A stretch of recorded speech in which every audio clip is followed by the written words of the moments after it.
Bien, écoutez, je vous remercie de votre présence pour parler littérature ce soir, dans le cadre de la 35e édition du Salon international du livre de montagne de Passy, dont le thème cette année porte sur l'avenir. Et curieusement, nous avons des primo-romanciers, des primo-romancières et une romancière confirmée, et dont les livres parlent plutôt du passé, qui vont nous apprendre peut-être à entrevoir l'avenir et à construire l'avenir sous un angle peut-être différent. En tout cas, nous avons le plaisir d'accueillir Cyrielle Vera, qui publie, alors là c'est une présentation en première mondiale, La saga du Maule, aux éditions Les Passionnés de bouquins, et nous dira tout à l'heure que c'est un livre qui se passe pendant l'entre-deux-guerres, mais qui nous permet d'envisager effectivement l'avenir. Delphine Chatrian, chez le même éditeur, Les Passionnés de bouquins, signe un quatrième roman, Les ombres de la fosse aux ours, un roman haletant, hitchcockien, on le verra tout à l'heure. Laurence Bourgeois, un premier roman aux éditions Héloïse d'Ormesson, donc une grande maison d'édition parisienne, pour ce roman Aminata Enigma. Elle nous dira la signification de ce terme mystérieux. Et puis Sacha Bertrand, qui nous vient de Gap, et dont le premier roman publié aux éditions Paulsen s'intitule 11h02, Le vent se lève. Là encore, un roman à donner le frisson par des temps d'apocalypse. Je veux dire, c'est peut-être un livre d'anticipation, on le verra tout à l'heure. Donc, je vais d'abord m'adresser à Laurence Bourgeois, qui nous vient de Paris et qui a signé un premier roman assez intriguant qui nous incite à faire attention lorsque l'on ira chercher des champignons à l'automne. Merci Michel. Bonjour à toutes et à tous. Donc oui, Amanita Enigma, c'est un roman de passion avant tout, et où il est question de champignons, mais pas que. C'est un roman inspiré d'un fait réel. Donc oui, Michel, je suis de Paris, mais je suis de Paris 6 mois de l'année, et 6 mois de l'année en région savoyarde. Et j'ai été mise au courant d'un phénomène extrêmement étrange qui s'est déroulé dans un petit village. Vous me dites, c'est bon ? Donc dans un petit village de Savoie, où il y a maintenant une quinzaine d'années, on a assisté à une concentration de cas de maladie de Charcot. Et une enquête a été ouverte et officiellement donc menée pendant 12 ans, à laquelle j'ai participé. Et enquête menée par une neurologue de Grenoble. Et au bout de 12 ans, on met en évidence le fait qu'un champignon est responsable des décès au village. Donc je dis, très bien, mais comment peut-on expliquer le fait que dans un village pas plus gros qu'une miette de pain ramenée à l'échelle de la France, on ait autant de cas? Donc, alors que du champignon en question, il y en a partout en France et qu'on continue de s'en régaler de celui-ci dans plein de régions et notamment en montagne. Donc il y avait forcément quelque chose à comprendre. Donc j'ai su une bonne partie de la vérité, mais j'ai surtout su que les secrets de village étaient très bien gardés et que même si j'habite là-bas une partie de l'année, quand on me voyait arriver, on fermait les chalets. Et je me suis dit, très bien, on ne va pas insister. Et Michel, je suis partie de là pour raconter une très jolie histoire de secret de famille. Donc en 2 mots, et je ne vais pas être très longue, mon héroïne quitte Paris, elle s'appelle Céleste, elle quitte Paris, elle a aujourd'hui 40 ans, mais elle retourne dans ces forêts qui l'ont vu grandir en Savoie, et en menant l'enquête sur le champignon, elle va déterrer des secrets de famille, des secrets du village, et je n'en dis pas plus. Elle va comprendre à quel point elle était impliquée dans l'affaire. Merci.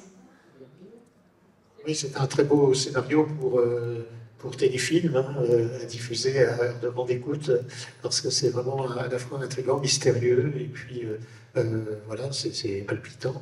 Et palpitant aussi, le livre de Delphine Chatrian, Les ombres de la fosse aux ours, de la fosse à l'ours, qui est là encore un ouvrage qui est hitchcockien dans la mesure où il y a une intensité dramatique qui monte de chapitre en chapitre. Merci beaucoup Michel pour ce qualificatif, parce qu'effectivement Alfred Hitchcock est un maître que je tiens toujours en ligne de mire, quand j'écris, alors ça peut paraître un peu paradoxal, parce que Hitchcock réalisait des films quand même, donc il s'exprimait avec l'image avant tout, d'autant qu'il a commencé avec le cinéma muet. Et après, quand il est passé au cinéma parlant, mais je pense qu'il a gardé justement cette touche, cette patte qui lui provenait du cinéma muet, c'est-à-dire qu'avec une image assez sobre et simple, enfin, en apparence du moins, il faut en dire le plus possible. Et ça, j'ai toujours Hitchcock en ligne de mire, avec le minimum d'éléments.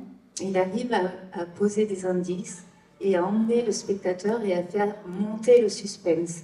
Et ça, c'est quelque chose que j'aimerais réussir à faire en écrivant un roman. Voilà. Donc Hitchcock est une source d'inspiration, au moins pour le rythme qu'il impose et pour cette montée du suspense. Et donc c'est quelque chose que j'essaie d'appliquer à l'écriture du roman. Et Les Ombres de la fosse aux ours, donc c'est mon dernier roman, enfin le nouveau, pas le dernier, et qui se déroule ici, au pays du Mont Blanc. Et donc il y a un roman à suspense, donc c'est l'histoire d'Alessia, une jeune femme qui est passionnée d'histoire et passionnée de patrimoine, qui un jour reçoit une invitation à se rendre auprès d'une fosse à ours. Alors une fosse à ours, c'est un piège qui est creusé dans le sol, qui forme un puits de 2,50 m, 3 mètres de profondeur, à peu près 2 mètres de diamètre, dont la paroi intérieure est empierrée. Et au fond de cette fosse, au fond de ce trou, eh bien, il y a une pierre tranchante, une lauze, ou parfois des pieux selon les vallées où ces pièges étaient installés. Et il s'avère qu'il y a 2 ans, on m'a fait visiter une fosse à ours sur la commune de Passy. Et exactement au Châtelard. Donc, quand on descend de Chamonix en direction de Passy, à un moment donné, on passe au Châtelard et dans un sous-bois, eh bien, il y a une fosse à ours. Et ça, c'est le point de départ du roman. Et donc, c'est là que mon personnage principal, Alessia, est invitée à se rendre. Elle reçoit un carton d'invitation en bonne et due forme qui lui donne envie de se rendre sur les lieux. Mais lorsqu'elle arrive sur les lieux, eh bien, c'est pas un ours qu'elle découvre au fond de la fosse, mais le cadavre d'un homme. Alors, qui est-il? Qui l'a invité à cette macabre découverte? Pourquoi l'a-t-on convié ici? Voilà. Et là, c'est toute l'histoire du roman. Encore une histoire mystérieuse, une ténébreuse affaire sur fond de secret de famille. Donc encore un scénario pour un téléfilm sur la 2e chaîne. Là, c'est meurtre. Alors meurtre en Savoie, meurtre au Châtelard. Et puis une histoire peut-être moins dramatique au Maule, avec le premier roman de Cyrielle Vera, La saga du Maule, qui est présenté ce soir en première mondiale. Hein, c'est vraiment, le roman vient de sortir des presses. Donc c'est un roman qui est intéressant dans la mesure où il décrit la vie quotidienne d'un petit village dans la région de Saint-Joire, hein, mettons, enfin de Pont-Notre-Dame. Hein. Et puis, je veux dire, ça met en scène un certain nombre de personnes qui, là encore, partagent un certain nombre de secrets. Oui, tout à fait. Bonjour à tous. Oui, du coup, c'est mon premier roman. Je le tiens là. C'est la première fois que je l'ai entre les mains. Donc, je suis très contente. Et oui, tout à fait. Donc, c'est un livre suspense, en fait. Voilà, un petit village qui se trouve sur les coteaux du Maule. Et donc, l'intrigue se déroule au début du siècle, entre la Première et la Seconde Guerre mondiale. Et donc, c'est un petit village un petit peu reculé. Il y a une très très grosse période de canicule, voilà, il fait très très chaud, l'ambiance est lourde, il y a beaucoup de tension dans l'air, de l'orage dans l'air. Et en fait, un événement va être le déclencheur de plusieurs autres événements. C'est que le maire du village est convié il est convoqué parce qu'il y aurait un problème avec l'eau, avec la source du village. Il y aurait un problème, alors on ne sait pas trop. L'eau est-elle polluée? Est-ce que c'est grave, pas grave? Est-ce que c'est accidentel? Est-ce que c'est volontaire? Et à partir de ce fil conducteur de l'eau, plusieurs personnages du village vont être amenés à voilà, à se rencontrer. Donc on va suivre donc le jeune maire du village qui succède à son père, à son grand-père en tant que maire, voilà, qui est un peu jalousé, envié, des histoires de famille, des terrains, comme il y a dans tous les petits villages de France, même des villes, hein, voilà. Et puis il y a d'autres personnages, il y a un prêtre aussi, un jeune prêtre, Isidore, qui est missionné sur ce village, et il revient de la Première Guerre, il a vécu les tranchées, voilà, il est traumatisé, on sent qu'il n'est pas très clair, on sent qu'il a quelque chose peut-être à cacher, voilà. Et d'autres personnages, une famille un peu étrange du village, qui vit un peu reclus, et tous ces personnages vont être amenés à se rencontrer, toujours avec cette problématique de l'eau. Et voilà, les tensions vont arriver, les intrigues. Voilà. Un troisième scénario de téléfilm, donc voilà. Donc j'espère que nos amis photographes vont passer au cinéma. Hein.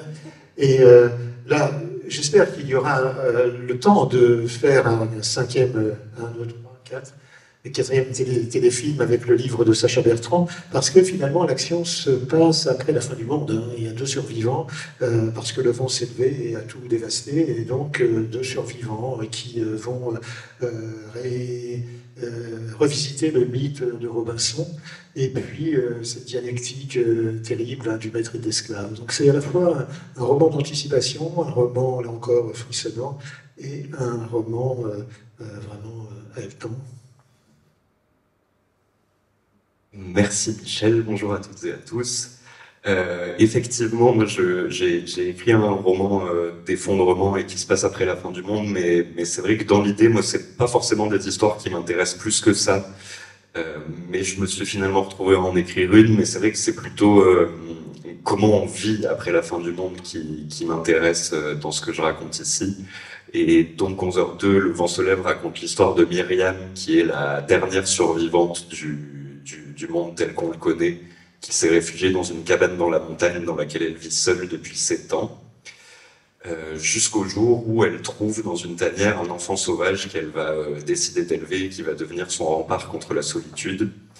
Et du coup, plus qu'une histoire de survie, c'est vraiment plus une histoire de relation entre une femme et un enfant que j'ai voulu décrire, et un peu faire porter à ces personnages aussi les restes du monde d'avant qui peuvent subsister dans les habitudes d'après la fin du monde, où finalement Myriam, elle survit en appliquant des préceptes très humains et très propres à la civilisation, de domination de la nature, de colonisation du territoire, et sans prendre grande attention à ce qui l'entoure.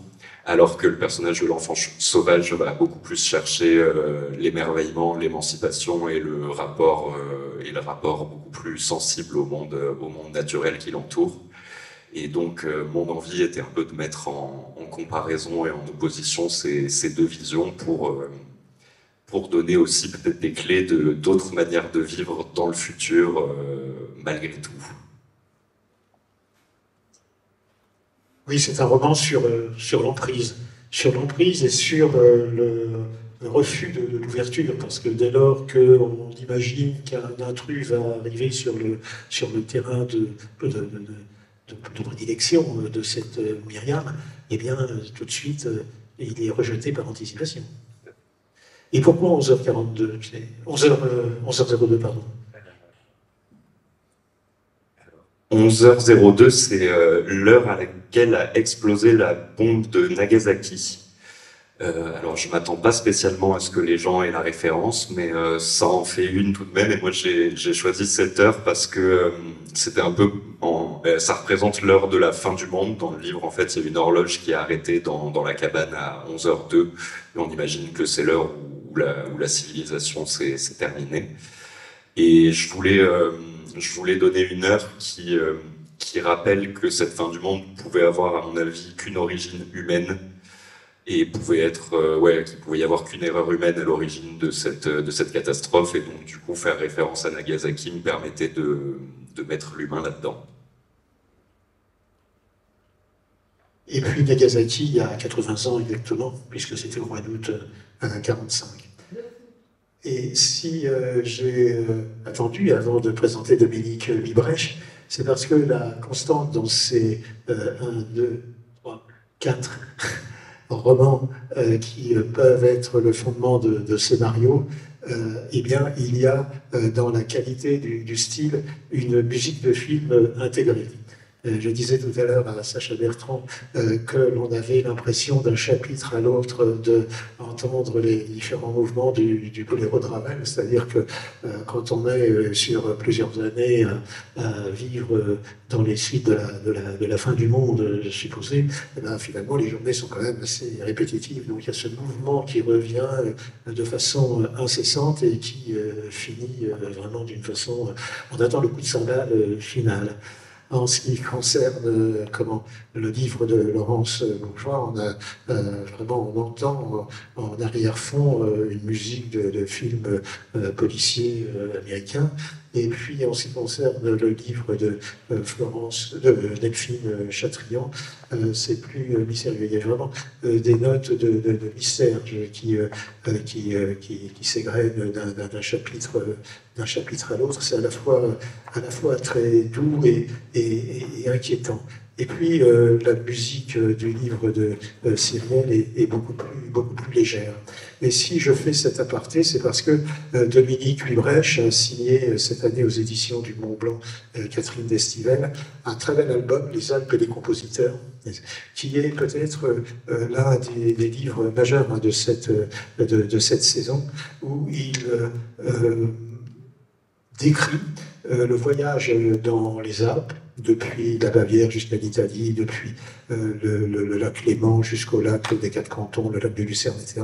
Il décrit le voyage de tous ces compositeurs à travers les Alpes. Et c'est vraiment un livre étonnant et un livre qui amène à voyager pas trop loin de chez nous, avec à chaque fois une référence musicale.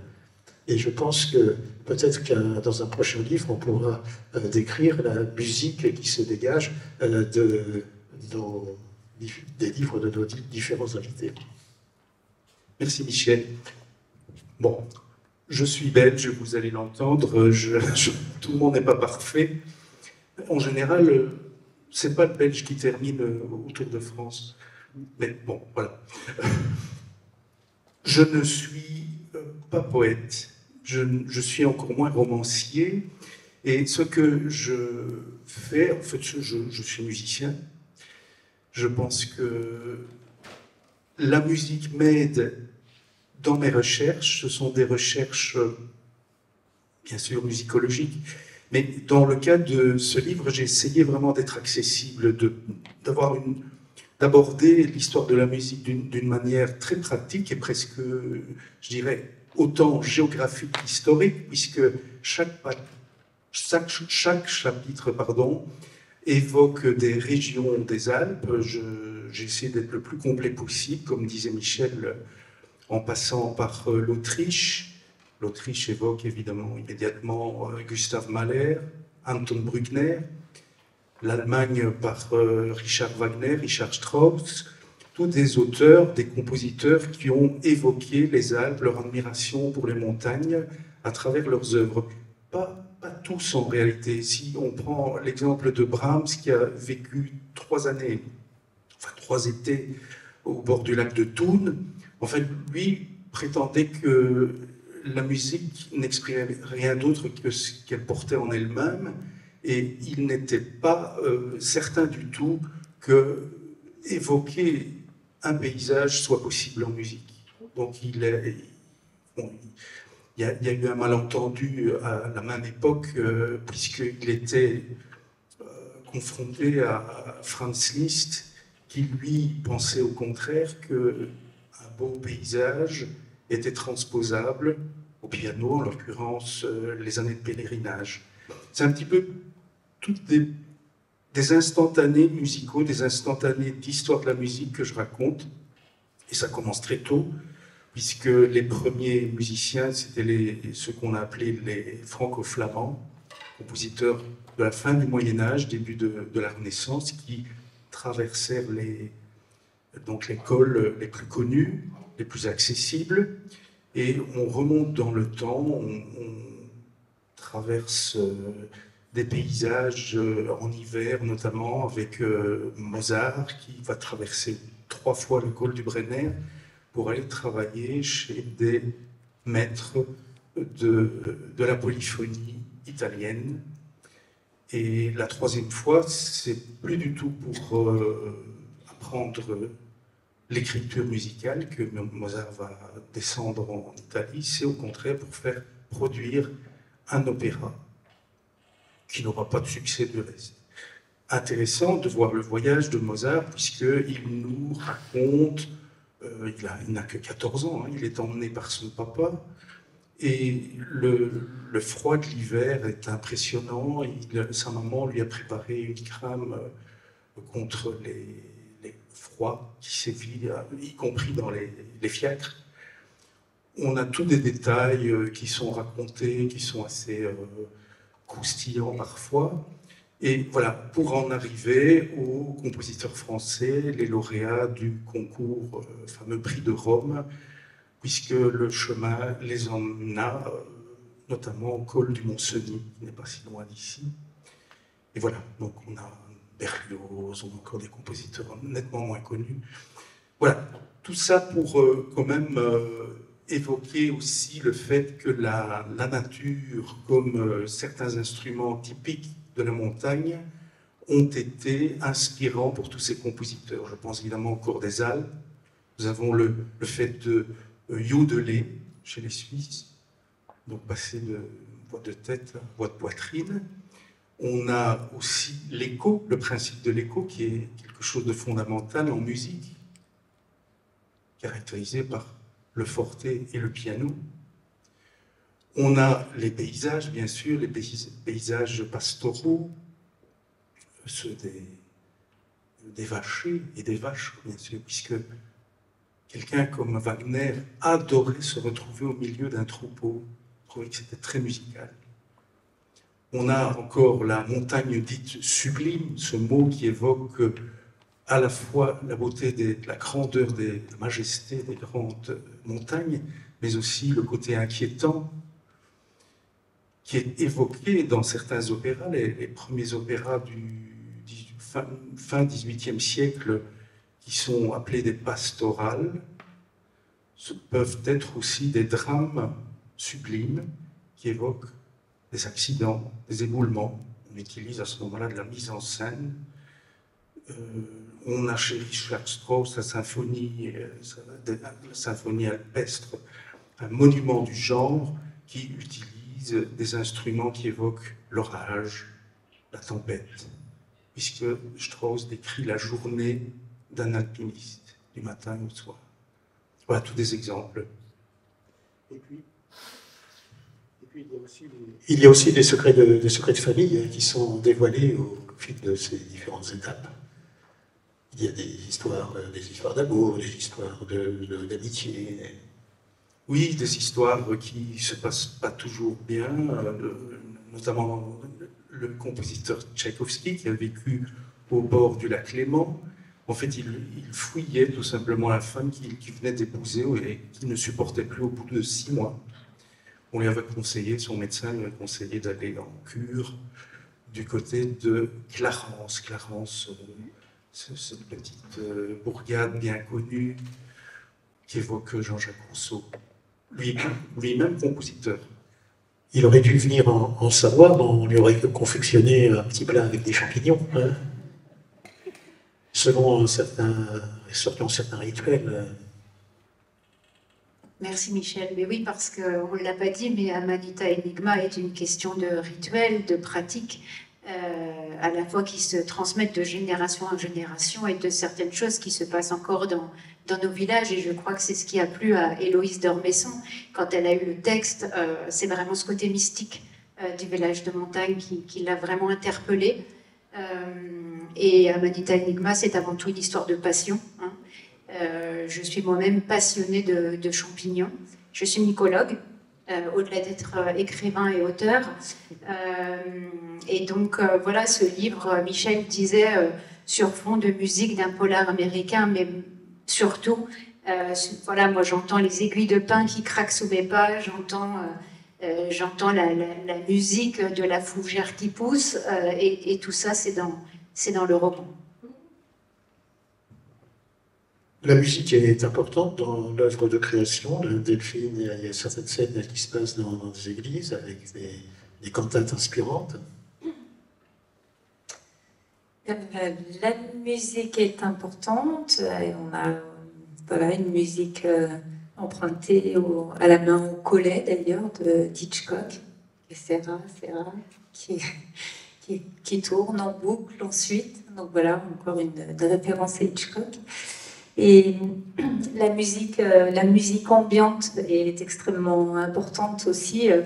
C'est vrai qu'on a la chance ici, en vivant ici, de pouvoir juste tendre. Il suffit de tendre l'oreille et d'entendre des sons qui sont très spécifiques. La montagne, voilà, la pluie qui tombe, et les échos avec les falaises. Alors dans les bois, forcément, on a c'est tout de suite fascinant. Juste quelques petites gouttes de pluie, un petit ruisseau, une cascade, effectivement. Et on a un foisonnement de musique naturelle. Et quelle musique entend-on après la fin du monde? Je suis assez d'accord que la musique est, pour ma part, dans le travail de création, indispensable. J'ai vraiment écouté de la musique en écrivant tout le livre. Moi, je dirais que la bande-son idéale pour cette fin du monde, ce serait Philip Glass.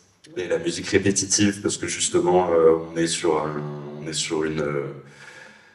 une répétition des jours avec des variations assez minimes. Et donc, du coup, j'ai beaucoup écouté Philip Glass en écrivant ce livre. Et puis au niveau du développement de l'imaginaire, c'est vrai que moi, c'est peut-être péché pour certains naturalistes, mais c'est vrai que moi, quand je vais randonner seul, j'ai très souvent mes écouteurs dans mes oreilles et j'écoute pas forcément les bruits de la forêt. Et j'écoute de la musique qui, du coup, va m'amener à développer mon imaginaire et en fait à me raconter des histoires quand je suis en balade. Et je pense que ça participe beaucoup à ce qui peut aussi m'inspirer dans mon travail de création. Mais pour les deux héros de ce roman, leurs sens sont en éveil et l'audition, lui, est vraiment très, très importante parce qu'ils sont à l'affût du moindre frémissement de fougère ou d'arbre, au moindre frémissement, tintement du torrent. Voilà. Et je pense que Cyrielle, qui est la plus jeune d'entre nous, elle a dû composer son livre en écoutant la playlist de Radio Mont-Blanc, qui est notre partenaire auquel je suis attaché à rendre hommage.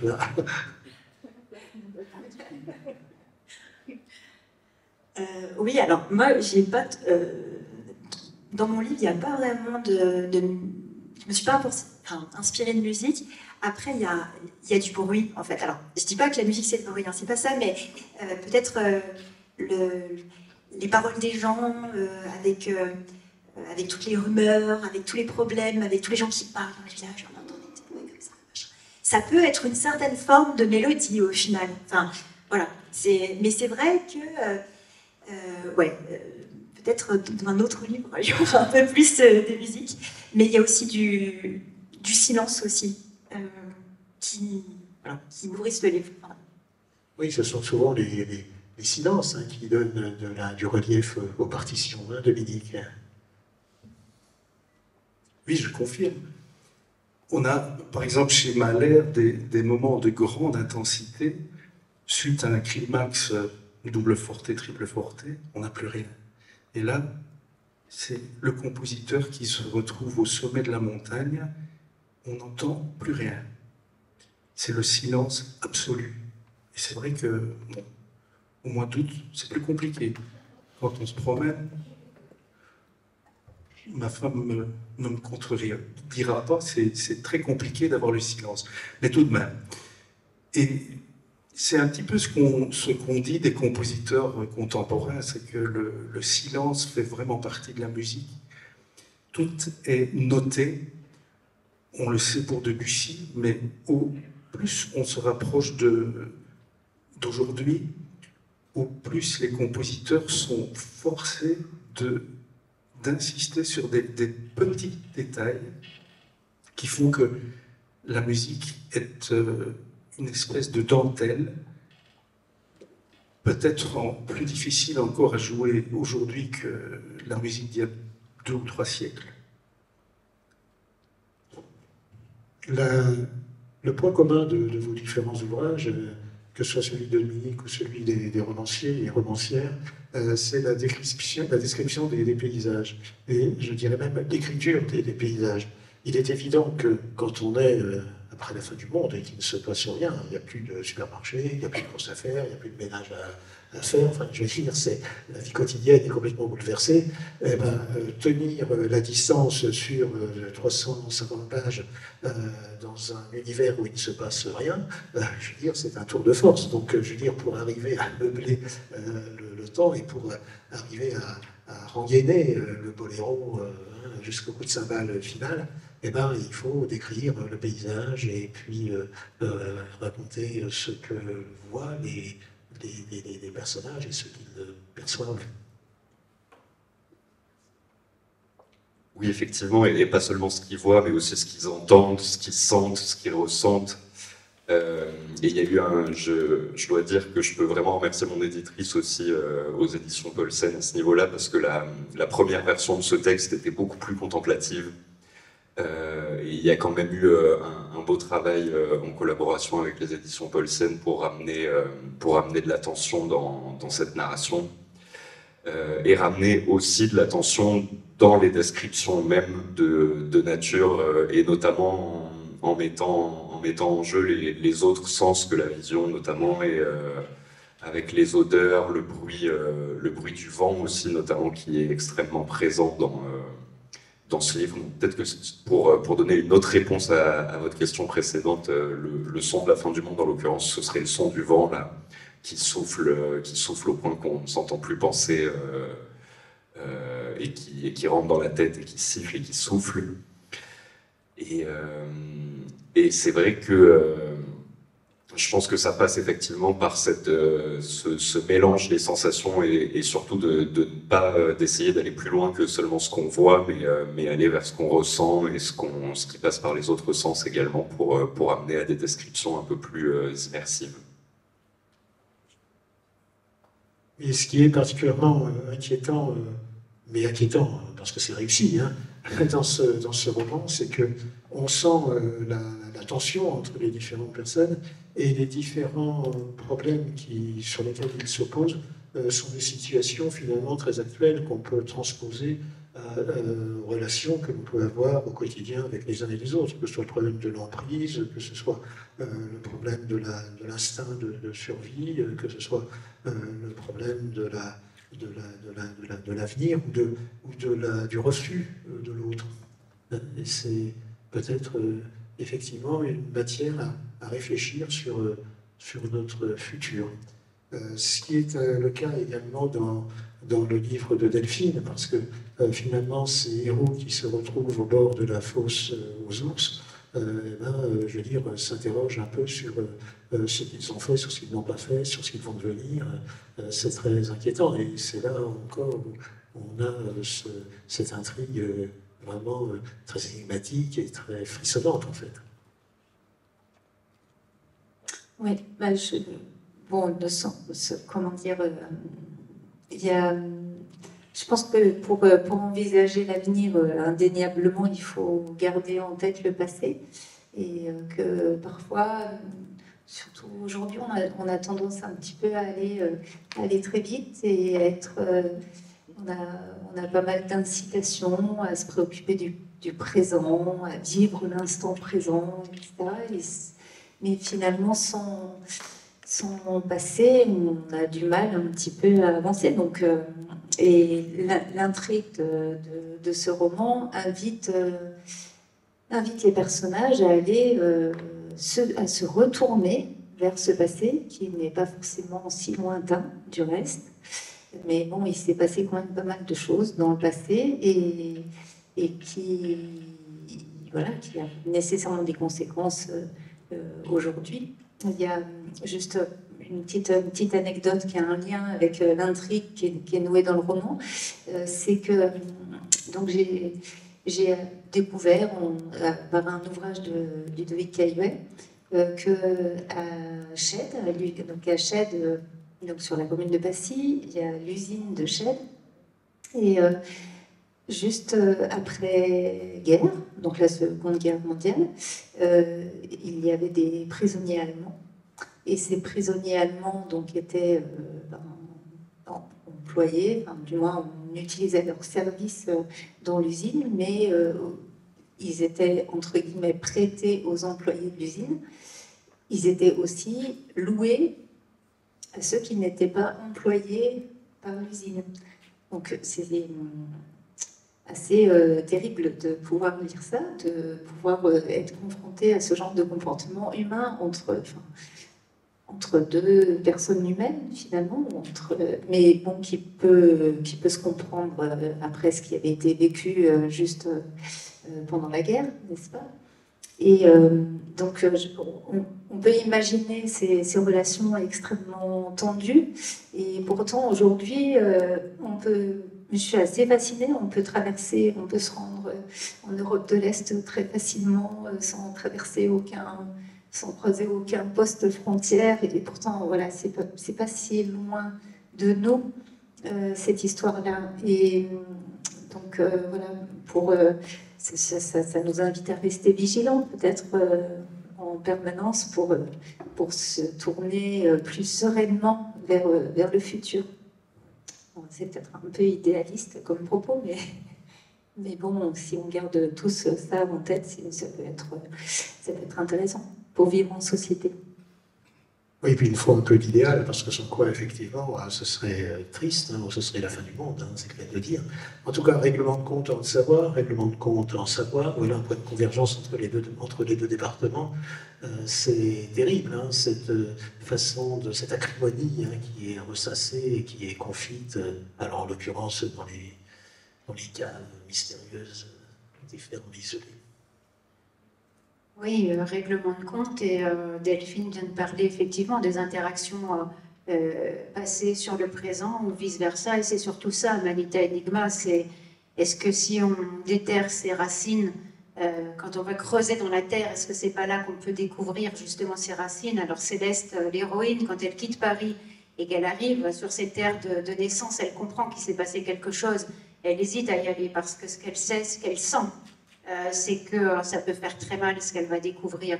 Et voilà, je suis coach, mon métier, au-delà d'être écrivain et auteur, et effectivement, de se plonger dans son passé, de se découvrir soi-même, ça permet de mieux envisager très souvent la suite.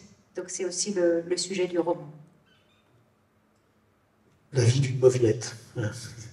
Et en revanche, les musiciens, il n'y a pas de règlement de compte, ils s'entendent plutôt pas trop mal.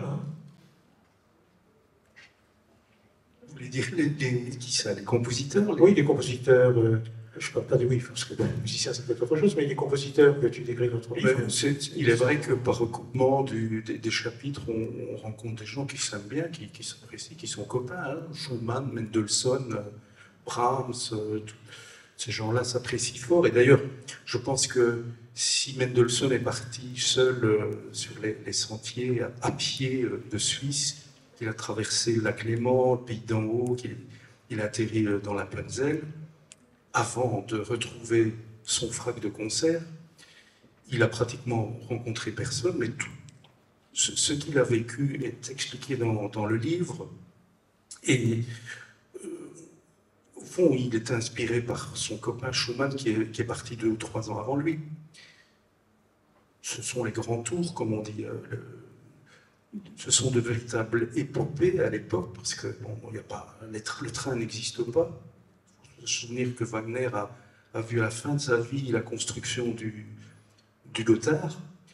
C'est bien après Brahms, bien après Schumann et Mendelssohn, toute cette génération de compositeurs nés aux environs de 1810 et qui ont eu vraiment pour but de découvrir les Alpes, pas seulement, parce que le but ultime c'était d'aller en Italie, découvrir la richesse historique de ces pays, même la Grèce. Et la plupart du temps, les compositeurs s'arrêtaient aux Alpes parce qu'ils y trouvaient leur compte, surtout leur inspiration, parce qu'il était conseillé, notamment pour le fameux concours du prix de Rome, d'insérer ce qu'on appelle un rang des vaches.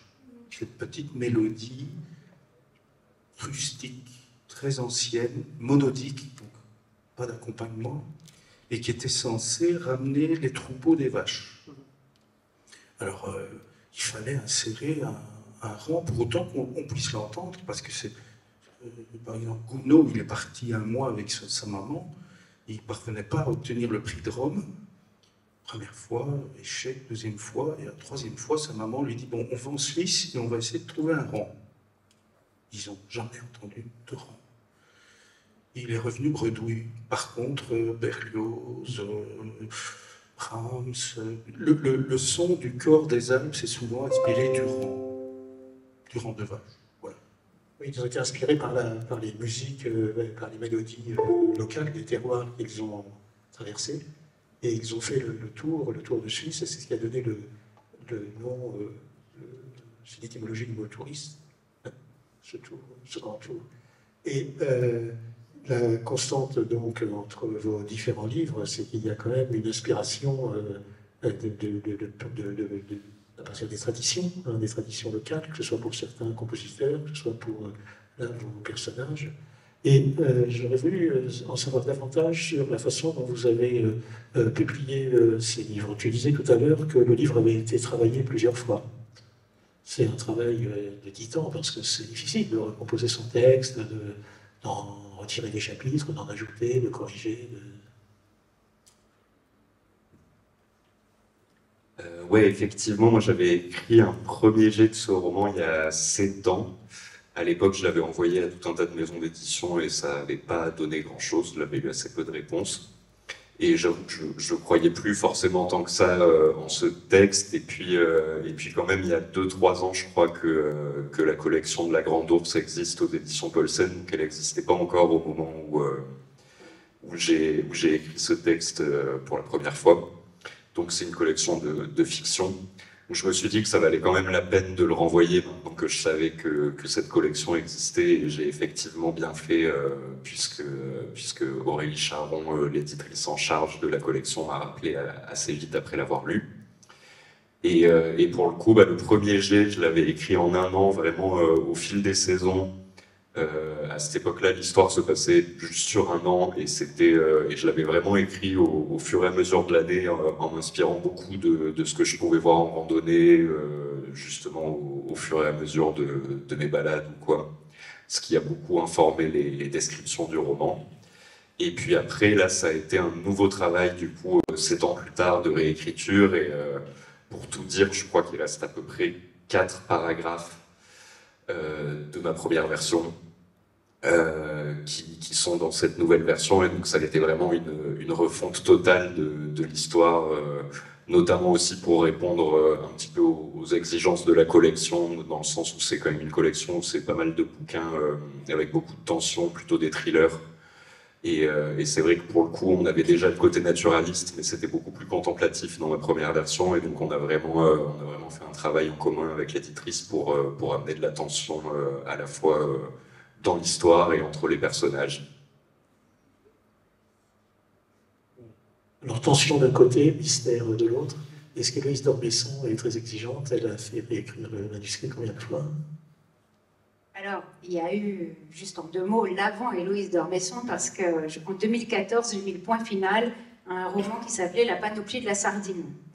Et j'avais eu un retour positif d'un éditeur, mais qui m'avait dit, il manque une intrigue un peu folle, un peu, voilà, qui sorte de l'ordinaire, parce qu'à l'époque, mon héroïne quittait Paris pour mener une vie qu'elle avait toujours rêvé d'avoir. Elle suivait ses passions. Voilà, c'est le cas là.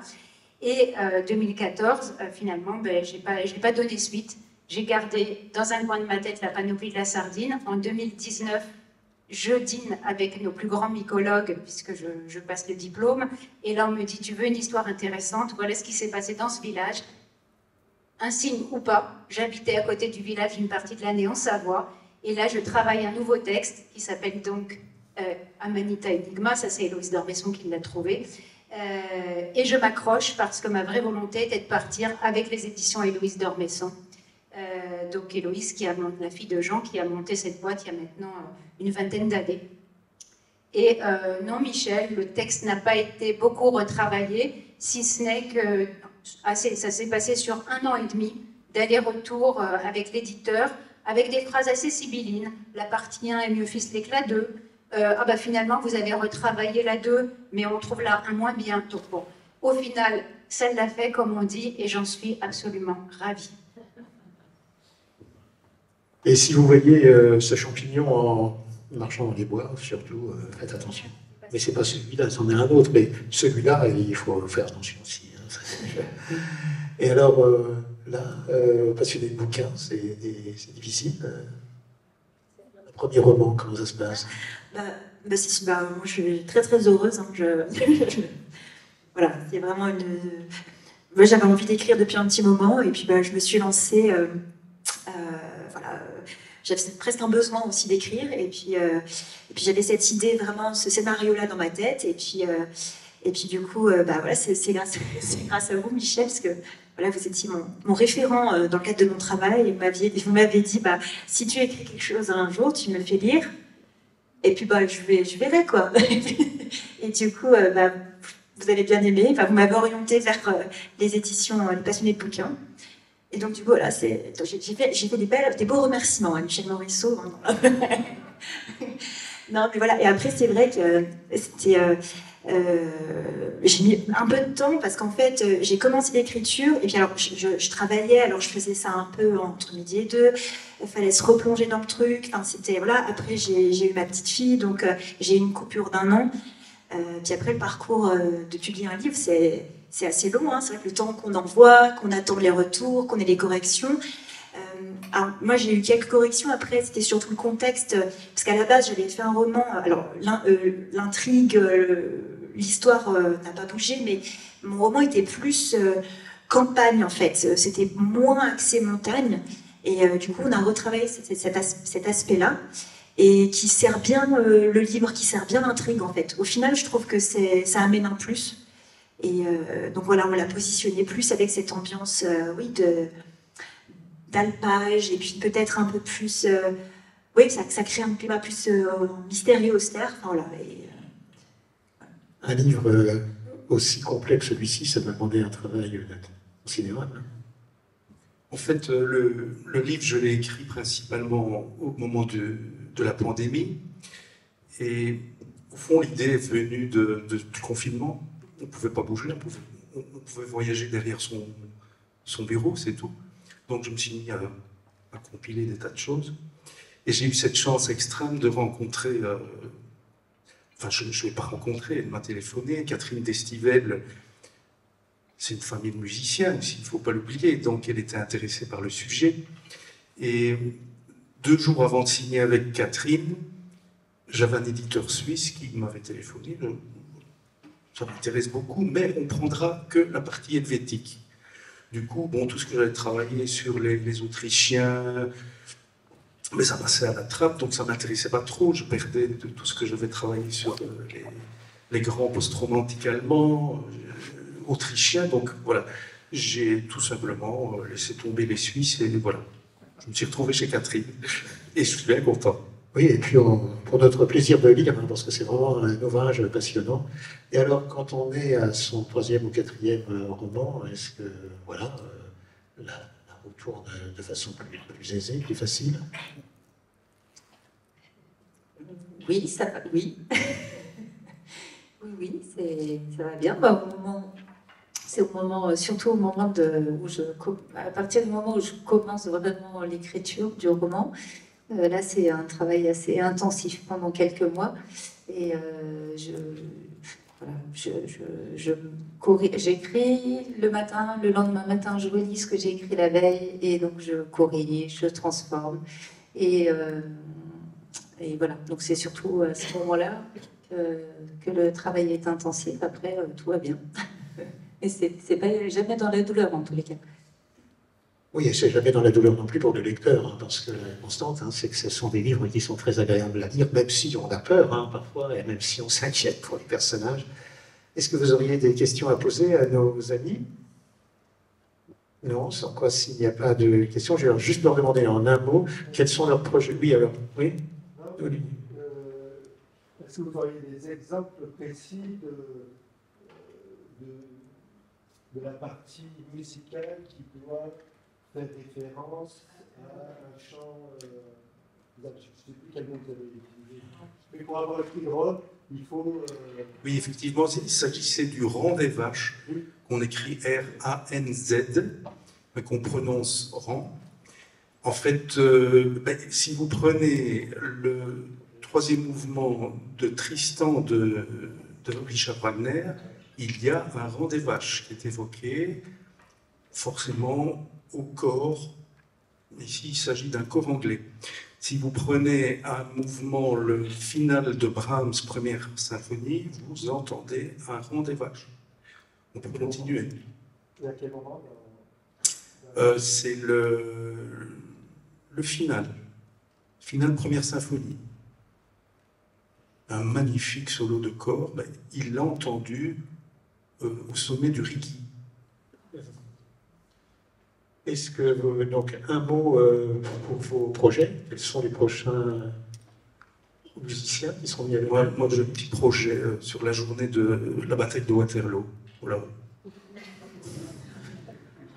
Vu par les musiciens.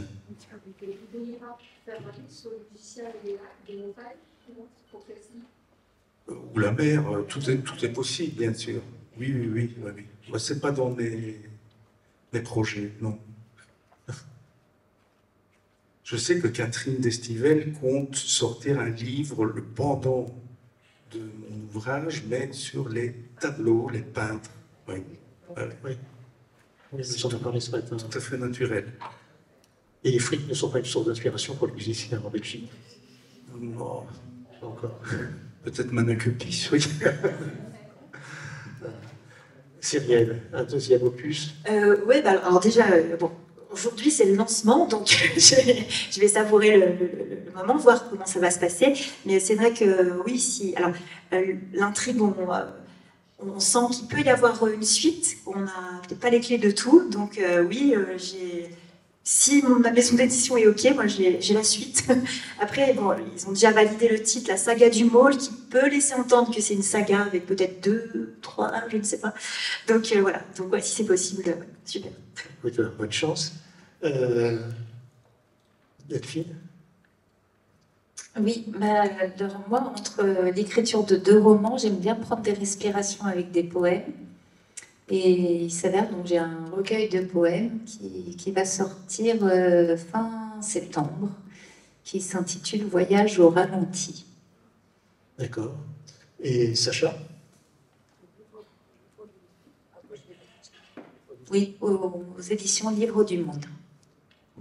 Moi c'est le premier et j'espère que ce ne sera pas le dernier. Hein. C'est le but, effectivement. Donc maintenant qu'on a un pied dedans, on espère que ça va continuer. Et j'avoue, j'ai pris une bonne pause après l'année de retravail un peu intensif. Là, je suis sur un tout début de nouveaux projets. Là, je suis en train de faire un plan. Et on est plus dans des histoires de village et de famille et de campagne. Donc je serai peut-être encore plus dans le thème de la table ronde l'année prochaine. D'accord, bienvenue l'année prochaine. En tout cas, on a bien compris que aux éditions Paulsen, l'éditrice est une louve pour son auteur. Voilà. Et me concernant, et puis j'en suis plus qu'au plan, Sacha, j'ai quasiment terminé le prochain, qui sera un polar qui se passera en montagne, station de moyenne altitude, réchauffement climatique, tout le monde devient un peu fou à sa façon, un photographe animalier disparaît. Et comme les passions ne meurent jamais vraiment, il y aura un champignon dans l'histoire, mais je n'en dis pas davantage, parce qu'on est loin de s'attendre à ce qui se passera avec ce champignon. Écoutez, on savoure par anticipation. En tout cas, je vous remercie infiniment de votre présence et je vous remercie de ce que vous nous avez donné à lire, parce que vous nous aidez à écouter l'avenir et à lire entre les lignes ce qui peut éventuellement nous arriver. Voilà, merci beaucoup. Et bien sûr, tous nos invités dédicacent leurs livres à la fois sur le palier, là, et puis aussi à leurs différents stands sur le parvis des Fils.